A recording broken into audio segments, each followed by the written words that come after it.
Direct Marché continue, on est ensemble jusqu'à 9h15 et il est temps de retrouver Mathieu Driol, senior analyste chez Day by Day. Bonjour. Bonjour Nicolas. Loïc, alors c'est Loïc. Moi, non, mais c'est pas grave, vous pouvez m'appeler Nicolas si ça vous fait plaisir.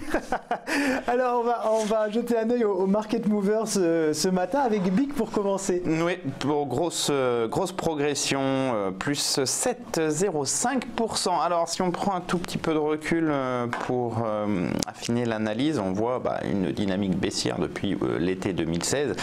Dynamique baissière assez nette, on passe de 130 à moins de 73 € il y a quelques jours de cela. Donc un mouvement baissier, on va dire constant, avec de fortes accélérations baissières, des gaps baissiers très nets.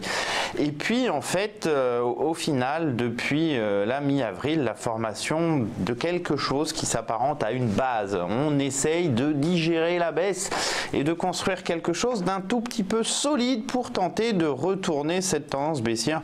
Vous voyez qu'on pouvait presque illustrer par ce trend descendant, ma foi, régulier. Ce trend, avec l'ouverture plutôt forte de ce matin et avec l'ouverture en gap, ce trend serait franchi pour l'instant. On est au contact de cette zone en fait de résistance majeure entre 83,35 et 85. C'est cette zone qu'il faut franchir en clôture, idéalement d'ici ce soir, puisque cela confirmerait comme ça le gap comme étant un gap aussi impulsif de début de mouvement et ça nous ouvrirait un potentiel de reprise vers les sommets d'après, vers 95. Ça correspond d'ailleurs peu ou prou à la taille de l'intervalle reporté au point haut si on franchit. Donc à surveiller, ça pourrait être un premier signal d'amélioration de la tendance à moyen terme pour BIC.